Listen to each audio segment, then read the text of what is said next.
Hello friends, आज हम पढ़ेंगे सिंधु नदी तंत्र, जो कि भारत की हिमालय नदियों के 3 नदियां हैं। जिसमें है सबसे पहले आता है सिंधु नदी तंत्र, जो उत्तर भारत की है।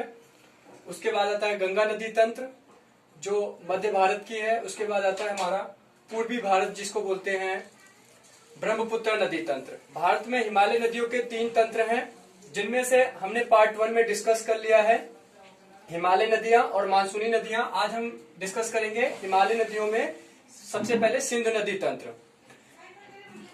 सिंधु नदी तंत्र यानी सिंधु नदी का उद्गम अगर बात किया जाए, सिंधु नदी का उद्गम होता है बोखरचू, तिब्बत से होता है इसका उद्गम। अगर इसकी हम लंबाई की बात करें तो लंबाई इसकी है 2880 किलोमीटर की इसकी लंबाई है।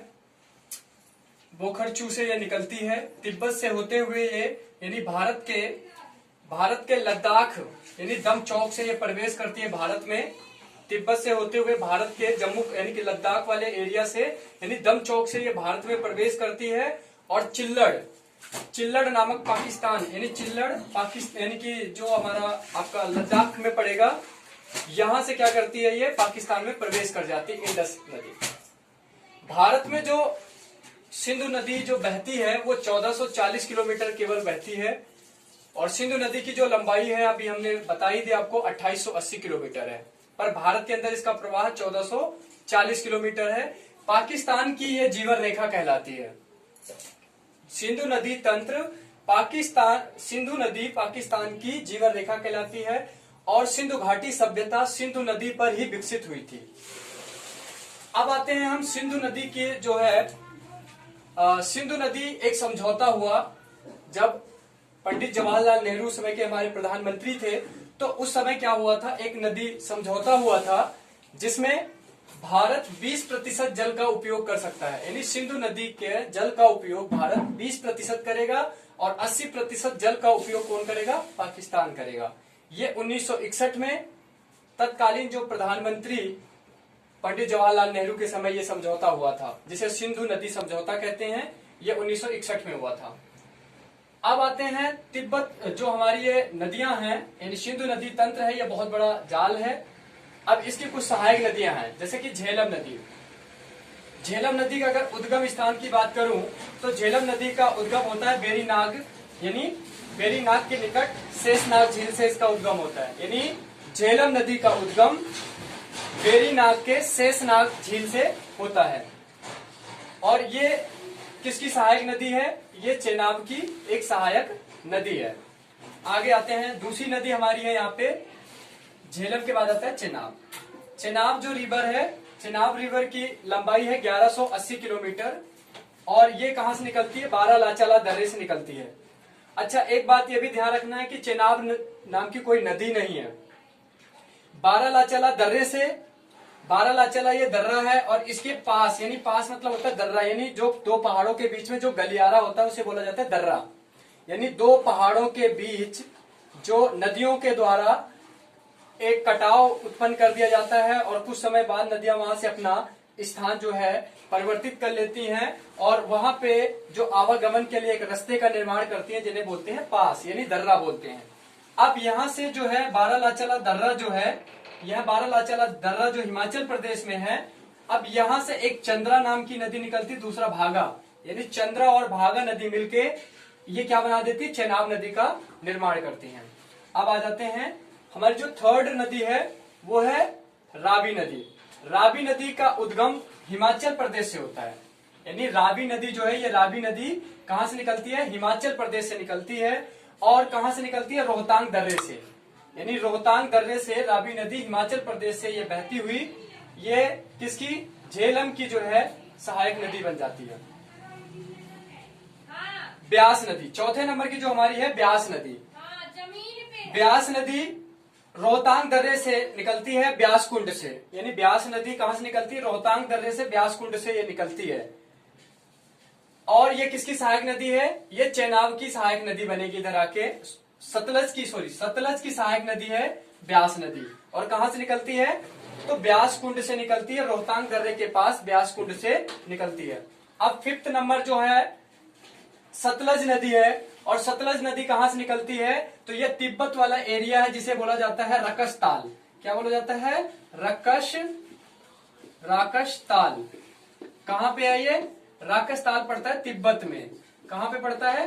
तिब्बत में पड़ता है। और ये तिब्बत से होते हुए ये ब्यास नदी यहाँ आके इसको मिल जाती है, और ये किससे? झेलम से आके मिल जाती है। और फिर झेलम नदी, झेलम, चेनाब, राबी, ब्यास, सतलज, यानी कि अगर मैं बात करूं कि झेलम, चेनाब, राबी, ब्यास और सतलज, ये किसकी नदियां हैं? इन सभी क्या करती है? ये सभी नदियां किसकी सहायक नदियां हैं, यानी ट्रिब्यूटरीज हैं। तो ये सिंधु नदी की क्या है? सिंधु नदी की ये सहायक नदी है। क्या है ये? सिंधु नदी की सहायक नदी कौन सी है? तो 5 नदियां हैं सिंधु नदी की सहायक नदी है। 5 सिंधु नदी की सहायक नदी है। एक है झेलम, चेनाब, रावी, ब्यास, सतलज। अच्छा, आपको नॉलेज के लिए बता दें, आपके एग्जाम के पॉइंट ऑफ व्यू से, ये सतलज नदी पर भाखड़ा नागल डैम बनाया गया है। यानी सतलज नदी पर भाखड़ा नागल डैम बनाया गया है, जो कि सबसे बड़ा जो है बांध है। और ये कहां पे है? तो ये पंजाब और हिमाचल प्रदेश के एरिया में ये पड़ेगा। पंजाब और हिमाचल प्रदेश के बॉर्डर पर सतलज नदी पर एक बांध बनाया गया है, जिसे बोलते हैं भाखड़ा नागल डैम। यहां से क्या है? यहां से इंदिरा गांधी कैनाल निकाली गई है। इंदिरा गांधी नहर का निर्माण भी यहीं से होता है, जो कि इंदिरा गांधी नहर से लाभ पाने वाले राज्य, ये पेपर में कई बार पूछा जाता है कि इंदिरा गांधी नहर कहां से निकलती है। तो इंदिरा गांधी नहर निकलती है सतलज नदी से। और कहां से निकलती है? भाखड़ा नागल डैम से निकाली जाती है। अच्छा, सतलज नदी से जो इंदिरा गांधी नहर निकलता है, वो किन किन राज्यों को फायदा होता है? तो सबसे पहले फायदा होता है हिमाचल प्रदेश, पंजाब, हरियाणा, राजस्थान। तो ये उससे फायदा पाने वाले राज्य हैं। अच्छा, अगर मैं बात करूं झेलम नदी पर, झेलम नदी पर क्या है? एक बगलीहार परियोजना जो है, यहाँ पे जम्मू कश्मीर और पाकिस्तान के बीच में एक बगलीहार परियोजना इस पर है। ठीक है, ये झेलम नदी पर स्थित है।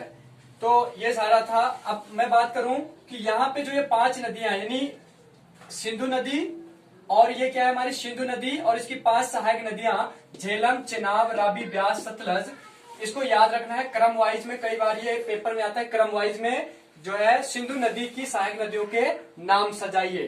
तो यहाँ पर होगा झेलम, चेनाब, रावी, ब्यास, सतलज। इस तरह से हम इसको याद कर सकते हैं। अब ये जो ये आके मिलती है, यानी सिंधु नदी से जो ये सहायक नदियां कहाँ आके मिल जाती हैं? तो ये आके मिलती हैं मिठानकोट, यानी मिठानकोट है पाकिस्तान में। कहाँ पे है ये? पाकिस्तान में। पाकिस्तान में एक जगह है जिसे बोलते हैं मिठानकोट। यहाँ पे आके क्या होता है? ये सारी नदियां, यानी इसकी ट्रिब्यूटरीज आके यहाँ पे मिलती हैं, और फिर ये आगे जो है एक सिंधु नदी तंत्र जो है आके जाके अपना सारा जल कहाँ जो है गिरा देती है? अरब सागर में गिरा देती है। अच्छा, अब मैं बात करूं कि जो सिंधु नदी है वो उसका ज्यादातर एरिया कहाँ पे प्रवाहित होता है? वो पाकिस्तान में। तो ये वाला जो एरिया है ये पाकिस्तान है। इसके ऊपर जस्ट जाओगे तो एक सिंधु नदी की एक सहायक नदी अफगानिस्तान। अगर वैसे देखा जाए तो जम्मू कश्मीर, मतलब अगर मैं देखूं तो ये हमारा जो है जम्मू कश्मीर, यानी यहाँ पे जो अफगानिस्तान है 105 किलोमीटर का बॉर्डर किसके साथ? पीओके के साथ, यानी पाकिस्तान ऑक्युपाइड कश्मीर के साथ जो है अफगानिस्तान 105 किलोमीटर की बाउंड्री शेयर करता है भारत के साथ।